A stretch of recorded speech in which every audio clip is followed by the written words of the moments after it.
Efendim Beyoğlu'ndayız. Taksim Beyoğlu turu yapıyoruz. Ben genelde her turumda böyle bir yerde bir canlı yayın yapıyorum. Bugün tek canlı yayınım burada Narmanlı Han olacak. Narmanlı Han aslında birkaç sene evvel Türkiye gündemine bomba gibi düştü. Çok fazla konuşuldu. Hatta ben şu tarafa geçeyim. Bakın tam arkamızda bulunuyor şu an. Bu gördüğümüz yapı. Hakikaten son derece enteresan bir yapı. Hatta Narmanlı Han restore edilirken basında çok tartışıldı. İşte eski hali daha güzeldi. Çünkü eski halinde içinde ağaçlar vardı, yeşillikler vardı. Tabii yeni restorasyonunda o eski ağaçlar falan kaldırılınca ya yine beton yığını falan oldu denildi. Ama ben size bugün bu magazinsel detaylardan daha öte önemli bir şey anlatmak istiyorum. Narmanlı Han'ın tarihi geçmişine. Şimdi Narmanlı Han deyince herkesin az çok bildiği bir şey var. İşte Aliye Berger gibi, Ahmet Hamdi Tanpınar gibi bir takım ünlü ressamlar, roman yazarları Cumhuriyet Türkiye'sinde burası bir yurttu, oteldi. Narmanlı Yurdu diye geçiyordu. Bu ünlü edebiyatçı ve sanatçılar burada kaldılar. Zaten bakın sanatçı olmak istiyorsanız sürüneceksiniz. Sürünen sanatçı olur. Sanatçılar ne zaman çıkar? Hep savaş zamanlarında, kıtlık zamanlarında çıkar. Mutlu bir evliliğiniz var. Mutlu muyuz abi? O zaman sanatçı olamazsınız, kusura bakmayın. Eve gittin, hanım 10 numara, yemekler 10 numara, göbek büyüyor. Hayatta sanatçı olamazsın. Sanatçı olmak için bir bekar olacaksın. Bir türlü evlenemeyeceksin. Hep aç gezeceksin. Bir evin olmayacak. Sokakta yatmasan da böyle otel izbelerinde yatacaksın. Mükemmel şiir yazarsın, acayip sanatçı olursun. Neyzen Tevfik, mükemmel sanatçı. Mehmet Akif, mükemmel sanatçı. Hep süründüler. Anlatabiliyor muyum? Yani o durum bundan ibaret. Mesela ben de hiçbir zaman sanatçı olamam. Ortam güzel, her şey, yemekler 10 numara. Bizden olmaz. Sanatçı olacaksanız böyle otel kıyı ve köşelerinde. Ahmet Haşim, Yahya Kemal. Adamların doğru düzgün bir evliliği yok ya. Hayatı yok, çoluk çocuğu yok. İşte bu hale adamlar sanatçı oluyorlar. Güzelliği biliyor, farkında ama mahrum. Biz ortasındayız, farkında değiliz. Allah'ım ne anlattım, Narmanlı'yı anlatacağız. Bu gördüğünüz kervansaray formlu büyükelçilik binası 1831 yılında yapılıyor. 1831. İkinci Mahmud'un saltanat yıllarında. Şimdi 1831'de yapılıyor. 1880'e kadar Rus Büyükelçiliği. Burası. 1880'den 1914'e kadar kaç yıl? 34 yıl Rus hapishanesi. İstanbul'un göbeğinde Rusların hapishanesi mi varmış? Evet varmış. O. 1914'te Narmanlı ailesi, Rusya bunu satılığa çıkarıyor.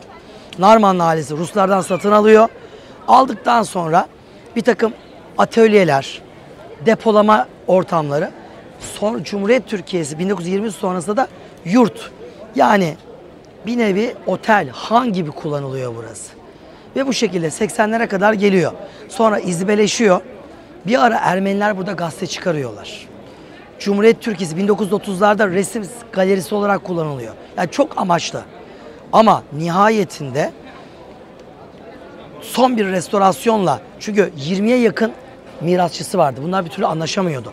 En son anlaşıldı, edildi ve sahipleri burayı restore ettiler. Son haliyle bugün işte dükkanlar, alışveriş merkezleri.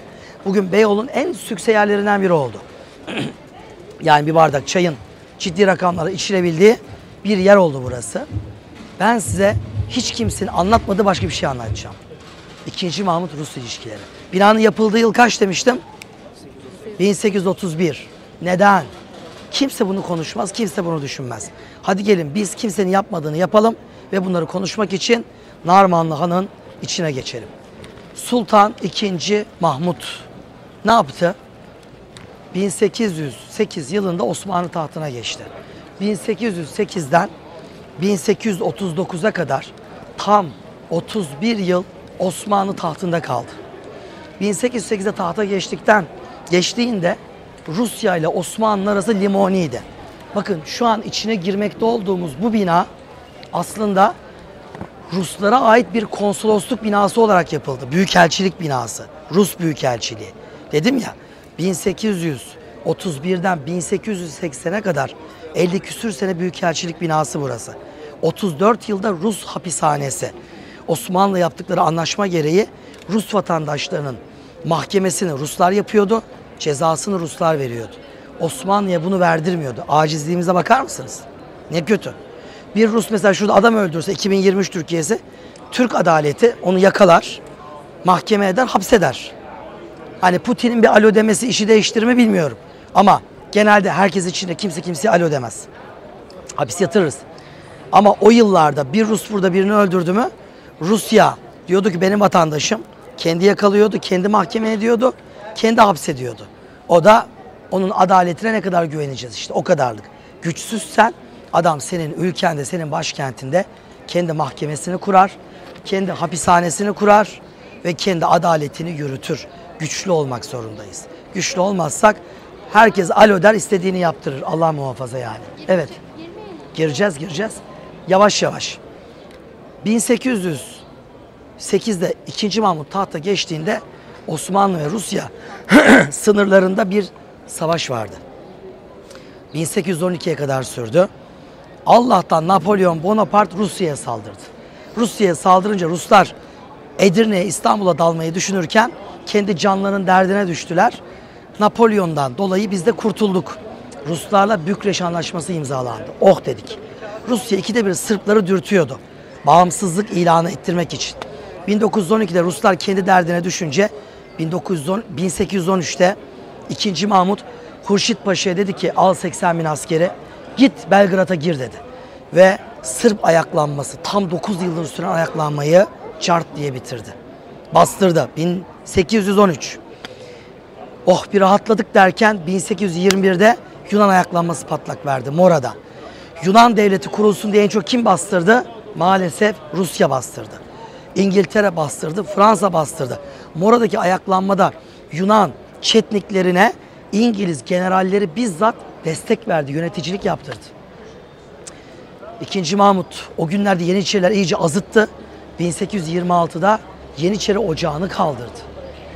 Tabii Mora'daki ayaklanma bir türlü bastırılamayınca Kavalalı'ya dedi ki 2. Mahmut git ayaklanmayı bastır dedi. Kavalalı ayaklanmayı bastırdı. Ezdi geçti Yunanlıları bitirdi. Ama bu kez Kavalalı sıkıntı oldu. Çünkü Kavalalı dedi ki ben Suriye'yi istiyorum. 2. Mahmut Suriye'yi vermem sana dedi. Bu başarı karşısı Girit'i veririm. Girit'i istemem dedi. Ve 1831 yılında Kavalalı Mehmet Ali Paşa Suriye'ye girdi. Oğlu İbrahim Paşa komutasındaki orduyla. İbrahim Paşa'nın bir küçük kardeşinin adını hepiniz çok iyi biliyorsunuz. Evet, Kemal Sunal'ın filminde kılığına girdiği Tosun Paşa. Ben bu turun reklamını yaparken Tosun Paşa'nın müziğini girdim ya birkaç gün önce. Instagram hikayede. Neden girdim? Ondan ötürü girdim aslında. Arka planda bilinçaltı şey vardı. Tosun Paşa. Tosun Paşa'nın abisi sen Suriye'ye gir. Yıl 1831. 1831'de ne oldu? Ne oldu? YouTube'daki canlı yayın ekibi. İzliyorlar değil mi herkes? Sıkıntı yok. Evet. Ne oldu? Narmanlı Han kuruldu. Çünkü Kavalalı girince İngiltere'ye bakıyor Osmanlı bana yardım et. İngiltere diyor ki ben dokunmuyorum. Sessiz. Fransa zaten Kavalalı'nın adamı. Onlar destek veriyor. 2. Mahmut ne diyor? Denize düşen yılana sarılır. Yılan kim? Rusya. Vallahi duymasınlar, Rus konsolosluğu orada bak. Tam orada Ruslar ve Rusya ne yapıyor? Bize yardım ediyor. Hadi içeri girelim. Tabii Rusya ile yakınlaşmamız onlara böyle bir büyükelçilik binasını vermemize sebep oluyor. Binanın plan şemasına bakın. Narmanlı Han'ın plan şemasına. Ortada bir avlu var bakın. Avlu. Avlunun ortasında bir şadırvan var. Burada ana bina var. Ana yönetim binası var. Ama buna bakıyorduk. Sen şöyle kenarda dur abinle beraber. Oturulur mu? Yok şu an oturulmaz çünkü planı gösteriyorum bak haritayı. Burada bir ana yönetim binası var. Kenarında da ek binalar var görüyorsunuz. Aslında bu plan bir kervansaray planı. Mesela ben hemen 1831'e atladım. 1828 yılında Yunanlılar ayaklandı ya 1821'de. Ruslar bizi Yunan devleti kurmaya zorlamak için 1828'de ordularıyla bir giriyorlar. Edirne'yi işgal ediyorlar. 1828 Edirne işgalinde Edirne'deki meşhur kervansarayımızı işgal edip kışla yapıyorlar. Rüstem Paşa Kervansarayı. Meşhurdur Edirne'de. Şehrin göbeğinde 2 avlulu. Rüstem Paşa Kervansarayı'nın planına bakın. Aynısıdır. Etrafı revaklar, üstü odalarla çevrili ve tam ortasında bir şadırvanlı havuz vardır. Havuzun üstünde kubbeli bir mescit varmış. Aynen Bursa'daki hangi handa olduğu gibi? Koza Han'da olduğu gibi. Ruslar o kubbeli mescidi 1828'de yıkmışlar. Tabi bakın 1828'de ülkemize Edirne işgal eden Ruslarla mecburen bir Edirne Anlaşması imzaladık. Bu anlaşmada Ruslara hiçbir şey vermedik. Ama Yunanlılara maalesef bağımsızlık verdik. O bağımsızlığı verince Ruslar çekiliyorlar. 3 yıl sonra düşmanımız olan Ruslarla kanka oluyoruz. Düşmanımın düşmanı dostum. Kavalalı Mehmet Ali Paşa'ya İngiliz, Fransız destek verince Rusya bize destek veriyor. Ve Rus donanması biliyorsunuz Beykoz'a geliyor. Beykoz Kasrı'nın yanındaki iskelenin adı ne? Hünkar İskelesi. Şu an askeriyenin kullandığı. Oraya Rus donanması gelince İngiliz, Fransa'nın aklı çıkıyor. Eyvah diyorlar, Rusya-Osmanlı dostluğu başlıyor. Ha diyeceksiniz, Rusya bizi çok sevdiği için mi dostu? Hayır. Rusya korkuyor. Kavalalı çok zeki adam, kabiliyetli. Hasta adam Osmanlı'yı ele geçirir, revize ederse çok güçlü bir Osmanlı olur. Rusya yavaş yavaş Osmanlı altına oyuyor, oyamaz. O da menfaat icabı bize destek veriyor. Ama bu farklı menfaatler ortak paydada Beykoz'da bir araya gelince, Hünkar İskelesi Anlaşması imzalanınca 10 yıl boyunca İstanbul'un koruyucusu kim olacak? Rusya olacak denilince bunun üzerine Rusya başımızın tacı oluyor ve bu gördüğünüz yer Ruslara veriliyor. Ruslar da bu binayı yapıyor 1831'de. Bakın burada Aliye Berger'in hayatı anlatılıyor. Aliye Berger çok kıymetli bir sanatçımız. Burada uzun yıllar kalıyor ve eserlerini burada veriyor. Ahmet Hamdi Tanpınar burada yıllarca kalıyor, eserlerini burada veriyor. Kim? Bedri Rahmi Eyüpoğlu burada kalıyor, eserlerini burada veriyor. Yani burası Cumhuriyet Türkiye'sinde ne olarak kullanılıyor? Yurt olarak. Yurt deyince öğrenci yurdu değil tabi. Otel gibi kullanılıyor. Sizi azıcık güldüreyim ben. Birkaç sene evvel grubum vardı. Ben geldim buraya. Hatta bir kış günüydü, böyle kalın giyinmişiz. Böyle fotoğraf çekildim. Bu şekilde böyle kulağına bir şey söylüyormuş gibi. Fotoğraf çekildim. Tabii bu kişi kim? Bedri Rahmi Eyüpoğlu. Ondan sonra. Tabii ben tweet attım. Ya bizim ülkede de sıkıntılı insan çok. Yani bunu bazıları Bedri Baykam sanmış. Birileri de eski Diyarbakır Belediye Başkanı kimdi? Ona Bedri'den dolayı benzetmiş. Hadi gelsin otur. Benzetmişler. Ondan sonra at omzuna kolunu Bedri amcanın. Ondan sonra kulağına bir şeyler söyle böyle. Heh. Bak çok güzel. Bana yazmışlar altına bir sürü. Tabii ben de kapağı yapıverdim onlara. Dedim ya Bedri Rahmi Eyüpoğlu. Her Bedri'yi kafanızdaki Bedri sanmayın. Ayıp yani. O da onun kedisiymiş. Hoşuna gitti mi? Aslında güzel bir şey. Yani Bedri Rahmi Eyüpoğlu burada kaldı etti. Şimdi binanın plan şemasını inceleyelim. Evet. Şimdi bakın ortada bir şadırvan var. Tabii şu an modernize edilmiş. Etrafında öğrenci odaları diyeceğim. Öğrenci odası değil ama yurt binaları, insanların yatılı kaldığı otel odaları var. Şimdi tabii bunların kimisi büro, kimisi ofis, şu bu ve ana bina. Bu bina aynen bu şekilde 1831'de yapıldı. 1880'e kadar Rus Büyükelçiliği. 1880'den 1914'de 34 sene boyunca Rus hapishanesi. Kapıyı kilitledin mi önden arkadan bitti. Burası hapishane. Burası volta atma yeri. Hapis insanlar. Geceleri kalıyorlar. Olur mu? Olur. Daha sonra dediğimiz gibi Narmanlı ailesine geçiyor ve Narmanlı yurdu olarak 1980'lere kadar geliyor. Şimdi Narmanlı Han diyoruz. Şimdi ben size bu planı niye böyle bastıra bastıra anlattım?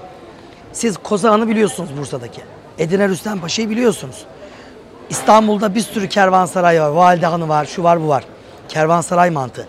Bu kervansaraylar ilerleyen yüzyıllarda 18. ve 19. yüzyılda neye dönüyor? Pasaja dönüyor. Pasajlar.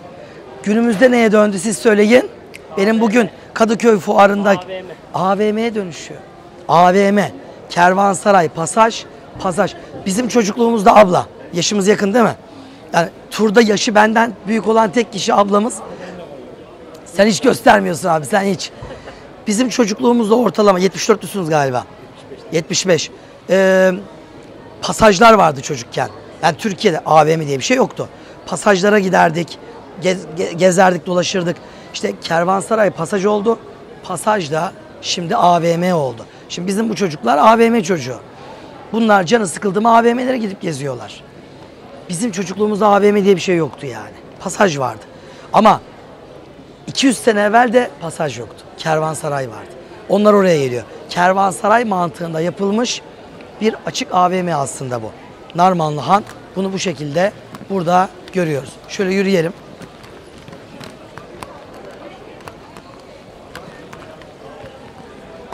Sonra ne oluyor? 2. Mahmut 1831'de Kavalalı'nın Suriye bölgesini, Osmanlı'nın Suriye topraklarına işgali üzerine tutuyor. Ruslara yakınlaşıyor. Ve Ruslarla bir anlaşma imzalanıyor. Bu anlaşmanın neticesi, bakın Narmanlı'ndan şu an dışarı doğru çıkıyoruz. Allah'ım çoğun güzelliğine bakın. Çin aslanı diyorlar bu köpeğe. Orada uyuyor. Abi sen gene de çok yaklaşma. Bakın Narmanlı'nın arka tarafı. Hapishane döneminde kaçmak isteseler şu pencerelerden ama orada demir parmaklık yapmışlardır adamlar. Bu gördükleriniz de burada tutuklu mahkumların çizdikleri diyeceğim ama değil, öyle bir şey yok.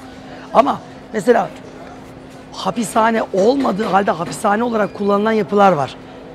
Adıyaman'da Musalla Camii. Türkiye Cumhuriyeti yıllarında 40 seneden fazla cami hapishane olarak kullanılmış. Caminin duvarlarına mahkumların çiziktirdikleri var. Mesela Kayseri'ye gidin, Köşk Medrese. Türkiye Cumhuriyeti yıllarında yani 1930'lar 50'ler arası hapishane olarak kullanılmış. Duvarlarına mahkumların çiziktirdikleri var. Ama bunların mahkumlarla bir alakası yok. Bunlar bizim buradaki çılgın gençlik. Gece ekibinin yazdıkları. Ve böylece Narmanlı günümüzde modern bir AVM'ye gezme, tozma, yeme içme, oturma, kalkma yerine dönüştürülmüş. Evet, Beyoğlu'nda bir Rus hapishanesi, Narmanlı Han karşımızdaydı. Beyoğlu'ndan selamlar, saygılar.